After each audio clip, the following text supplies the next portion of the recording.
दोस्तों स्वागत है आपका हमारे यूट्यूब चैनल पर। गाइस, बिहार फायरमैन के लिए ये प्रैक्टिस सेट नंबर 1 होगा, जिसमें हम लोग इंपॉर्टेंट क्वेश्चन देखेंगे जो कि आपके एग्जाम के लिए इंपॉर्टेंट है। और गाइस, आपका बिहार फायरमैन की जो नई वैकेंसीज आई थी उसका एग्ज़ाम बहुत ही जल्द आपको देखने को मिलेगा। तो वीडियो शुरू करने से पहले आप लोगों से एक बात कहना चाहूँगा कि जिन दोस्तों ने चैनल को सब्सक्राइब नहीं किया तो प्लीज़ चैनल को सब्सक्राइब कर लीजिएगा और पास में जो बेल आइकन होता है उसको भी ज़रूर दबा लें, ताकि आने वाले टाइम में आपको वीडियोज़ की नोटिफिकेशन मिलती रहे। चलिए स्टार्ट करते हैं। पहला क्वेश्चन है, अनील अनल का सही अर्थ देने वाला शब्द युग्म है। तो इसका आंसर हो जाएगा ऑप्शन ए वायु अग्नि। अनिल का हो जाएगा वायु, अनल का हो जाएगा अग्नि। पराजय में उपसर्ग कौन सा है? तो गाइस, पराजय में परा मतलब ऑप्शन सी परा उपसर्ग है। और लिखावट में प्रत्यय कौन सा है? तो लिखावट में है ऑप्शन डी आवट। आवट प्रत्यय है। प्रत्यय जो होता है वो लास्ट में यूज होता है और उपसर्ग स्टार्टिंग में। महोत्सव का संधि विच्छेद होगा तो कौन सा होगा? ऑप्शन बी महाधन उत्सव। मैंने घर जाना था, वाक्य में अशुद्ध अंश है। तो गाइस, ये हो जाएगा ऑप्शन ए मैंने। देशभक्ति में समास है, तो देशभक्ति में कौन सा समास हो जाएगा? ऑप्शन सी तत्पुरुष समास। पुस्तक पढ़ी जाती है में कौन सा वाच्य है? तो ऑप्शन बी कर्मवाच्य। अगला है दूध का धुला होना मुहावरे का अर्थ होता है। तो मुहावरे का अर्थ क्या होगा? ऑप्शन ए निर्दोष होना। अगला है जिसकी लाठी उसी की भैंस लोकोक्ति का सही अर्थ कौन सा होगा?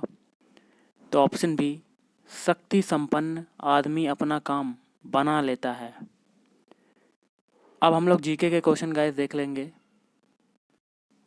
क्वेश्चन कहता है, किस भारतीय राज्य ने वर्ष 2016-17 में भारत में उत्पादित कुल चीनी का 1/3 भाग से अधिक चीनी उत्पादन किया है? तो ऑप्शन सी महाराष्ट्र। भारत के संविधान के मूल दस्तावेज को खालिस्तान द्वारा हाथ से लिखा गया था। तो ऑप्शन सी प्रेम बिहारी नारायण रायजादा। मुंशी प्रेमचंद्र का जन्म कहाँ हुआ था? तो ये हुआ था ऑप्शन डी वाराणसी में। अगला है गोदावरी नदी का जो उद्गम स्थल है खालिस्तान राज्य में है, तो कौन से राज्य में है? Option C Maharashtra. अगला है भारत की सबसे बड़ी मीठे पानी की झील कौन सी है? तो ऑप्शन डी बूलर झील। और भारतीय संविधान में कानून बनाने की निर्धारित प्रक्रिया काफ़ी हद तक खालिस्तान के संविधान द्वारा प्रभावित है। तो ऑप्शन डी संयुक्त राज्य अमेरिका। शिक्षा का अधिकार आरटीई अधिनियम वर्ष खालिस्तान में भारत की संसद द्वारा अधिनियमित किया गया था। तो ऑप्शन डी 2009।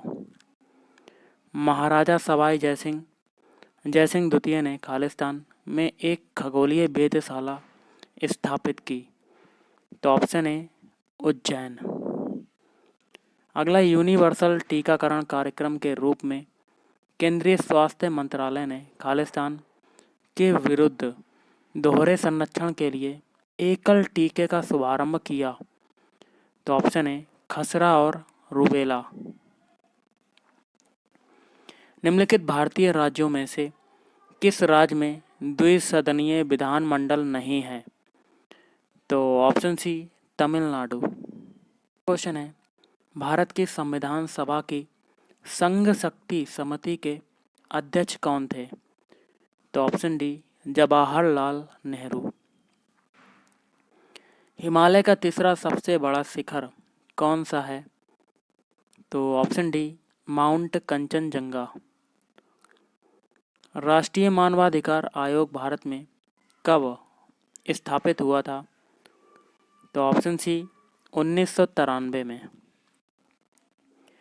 भूमि स्पर्श मुद्रा की सारनाथ बुद्ध प्रतिमा संबंधित है। तो ऑप्शन बी गुप्त काल से। एलोरा के कैलाश मंदिर का निर्माण कराया था? तो ऑप्शन ए राष्ट्रकूटों ने करवाया था। और अलबरूनी भारत में कब आया था? तो ये आया था ऑप्शन सी 11वीं शताब्दी ईस्वी में। मगध का कौन सा सम्राट अपरो परशुराम के नाम से जाना जाता है? तो ऑप्शन डी महापद्म नंद। मत्त विलास प्रहसन का लेखक कौन था? तो ऑप्शन सी महेंद्र वर्मन। और निम्नलिखित सुल्तानों में से कौन अन्न के ऊपर कर समाप्त करने के लिए जाना जाता है? तो ऑप्शन डी सिकंदर लोदी। भक्ति आंदोलन के निम्नलिखित नायकों में से कौन इस्लाम से प्रभावित था? तो ऑप्शन सी नामदेव। निम्नलिखित में से किसने भारत सरकार अधिनियम 1935 को गुलामी का अधिकार पत्र कहा था? तो ऑप्शन ए जवाहरलाल नेहरू। अगला है वीडी सावरकर द्वारा स्थापित गुप्त संगठन का नाम क्या था? तो ये था आपका ऑप्शन डी अभिनव भारत। डेक्कन एजुकेशनल सोसाइटी की स्थापना से कौन संबंधित था? तो ऑप्शन ए जस्टिस रानाडे। और भारतीय ब्रह्म समाज की स्थापना किसने की थी? तो ऑप्शन डी केशव चंद्र सेन ने। निम्नलिखित में से कौन एक कृष्णा नदी की सहायक नदी नहीं है? तो ऑप्शन सी तेल। क्वेश्चन है निम्नलिखित में से कहाँ तेल शोधक कारखाना नहीं है? तो ऑप्शन सी हटिया। भारत के दो शीर्षस्थ बॉक्साइट उत्पादक राज्य कौन से हैं? तो गाइस ऑप्शन बी गुजरात है एवं ओडिशा। विकास के क्षेत्र में अग्रणी उद्योगों यथा इलेक्ट्रॉनिक्स तथा जैव प्रौद्योगिकी को निम्नलिखित में क्या कहा जाता है? तो गाइस ऑप्शन डी सनराइज उद्योग। भारत के निम्न जलप्रपातों में से कौन गोवा में स्थित है? तो कौन सा इसका आंसर होगा? ऑप्शन बी दूध सागर प्रपात। उपराष्ट्रपति का रिक्त स्थान? तो ये हो जाएगा ऑप्शन डी पर्याप्त समय में भरा जाना चाहिए, क्योंकि संविधान में किसी निश्चित समय सीमा का आदेश नहीं है। अगला है उपराष्ट्रपति को उसके पद से निम्न में से किसके प्रस्ताव के द्वारा हटाया जा सकता है? तो ऑप्शन ए राज्यसभा के। भारतीय संविधान के 44वें संशोधन से मौलिक अधिकारों की श्रेणी से निम्नलिखित में से किस अधिकार को हटा दिया गया है? तो ऑप्शन सी संपत्ति का अधिकार। अगला है सूचना का अधिकार। तो क्या होगा? ऑप्शन बी एक विधिक अधिकार है। निम्नलिखित में से किसे भारत सरकार का प्रथम विधि अधिकारी समझा जाता है? तो गाइस ऑप्शन सी महान्यायवादी। संघ लोक सेवा आयोग अपना वार्षिक प्रतिवेदन सौंपता है? तो ऑप्शन बी राष्ट्रपति को। निम्नलिखित में से कौन सा कार्यक्रम ग्रामीण अवस्थापना विकास कोष RIDF के अंतर्गत नहीं आता? तो ऑप्शन डी ग्रामीण उद्योग। वार्षिक आर्थिक समीक्षा को तैयार करने के लिए निम्नलिखित में से कौन उत्तरदायी है? तो ऑप्शन बी वित्त मंत्रालय। भारत के सिक्के जारी करने के लिए कौन अधिकृत है? तो ऑप्शन बी वित्त मंत्रालय। बिम्बिसार ने ब्रह्मदत्त को पराजित कर कौन सा राज्य जीता? तो ऑप्शन ए अंगराज्य। ऑस्ट्रेलिया के 31वें प्रधानमंत्री कौन घोषित हुए हैं? तो ऑप्शन ए स्कॉट मॉरिसन। अगला क्वेश्चन गाइस है विद्युत वाहक बल का मात्रक है? तो ऑप्शन डी जूल प्रति कूलाम। और निम्न में से अदिश राशि है? तो ऑप्शन डी कार्य जो होती है वो अदिश राशि होती है। और निम्न में से कौन से बंधन के कारण अधिकतर ठोस जो होते हैं वो सुचालक होते हैं? तो गाइस ऑप्शन बी धात्विक। चुंबकीय क्षेत्र निम्न से संबद्ध नहीं होता है? तो ऑप्शन ए स्थिर आवेश। उत्तल दर्पण के द्वारा बना प्रतिबिंब हमेशा कैसा होगा? ऑप्शन सी, आभासी होगा, सीधा होगा तथा छोटा होता है। निम्न में से किसे ध्रुवित नहीं किया जा सकता है? तो गाइस ऑप्शन डी, पराश्रव तरंगे। ध्वनि की चाल है तो आपका हो जाएगा ऑप्शन सी, 760 मील प्रति घंटा। मैंने एक कंकड़ समुद्र में मारा और समुद्र में उसकी लहरों को देखता रहा। खालिस्तान, यह कथन किस वैज्ञानिक का है? तो ऑप्शन बी, न्यूटन। एक पेड़ की आयु किस रेडियो समस्थानिक के द्वारा निर्धारित की जाती है? तो ऑप्शन ए, कार्बन।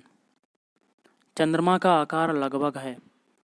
तो ऑप्शन सी, पृथ्वी के आकार का 1/4। अगला क्वेश्चन है, बंद पात्र में गैस का ताप कम करने पर गैस के अणु, तो गाइस ये हो जाएगा ऑप्शन ए, दीवार का संवेग स्थानांतरित करेंगे।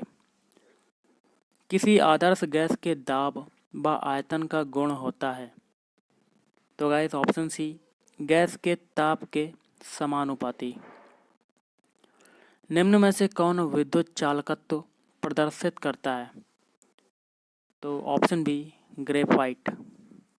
और निम्न में से कौन रासायनिक परिवर्तन नहीं है? तो ये हो जाएगा ऑप्शन सी, आयोडीन का ऊर्ध्वपातन। ये रासायनिक परिवर्तन नहीं होता है। नींबू के रस का पीएच मान कितना होना चाहिए? तो गाइस ऑप्शन बी, 7 से कम होना चाहिए। नेक्स्ट है, कोबाल्ट किस में पाया जाता है?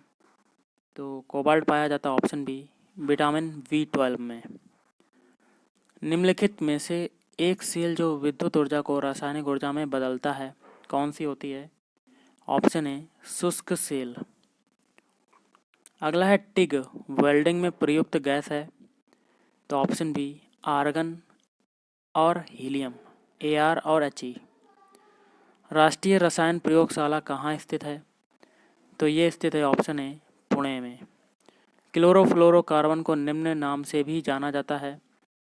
तो ऑप्शन बी, फ्रेऑन। अगला क्वेश्चन है, तड़ित चालक बनाने के लिए प्रयुक्त धातु है? तो ऑप्शन सी, कॉपर। और गैल्वेनोमीटर के द्वारा पता लगाया जाता है? तो किसका पता लगाया जाता है? ऑप्शन सी, धारा का पता लगाया जाता है। अगला है, भ्रूण उपस्थित होता है? ऑप्शन सी, फ्यूनेरिया में। जलरंध्र पाए जाते हैं तो किस में पाए जाते हैं? ऑप्शन ए, पत्ती में। मानव शरीर में तापमान को नियंत्रित करता है तो कौन करता है? Option D, hypothalamus. अगला क्वेश्चन है, टमाटर व मिर्च के फूल पहले हरे होते हैं और बाद में लाल हो जाते हैं क्योंकि? तो ऑप्शन डी हो जाएगा इसका आंसर, हरित लवक वर्णी लवकों में बदल जाते हैं। किसी वृक्ष की आयु किस विधि से निश्चित की जा सकती है? तो इसका होगा ऑप्शन बी, वार्षिक वृत्त गिनकर। निम्न में से किस पौधे में फूल नहीं होते हैं? तो ऑप्शन डी, फर्न। गाड़ियों में प्रयोग किए जाने वाली प्राकृतिक गैस में मुख्यतः होता है? Option A, methane. और आज का लास्ट है, DNA उपस्थित होता है? तो ऑप्शन डी, इन सभी में, मतलब केवल केंद्रक में, केवल सूत्र कणिका में और केवल हरित लवक में। तो गाइस आज के इस वीडियो में इतना ही। थैंक यू, धन्यवाद, आपका दिन शुभ रहे।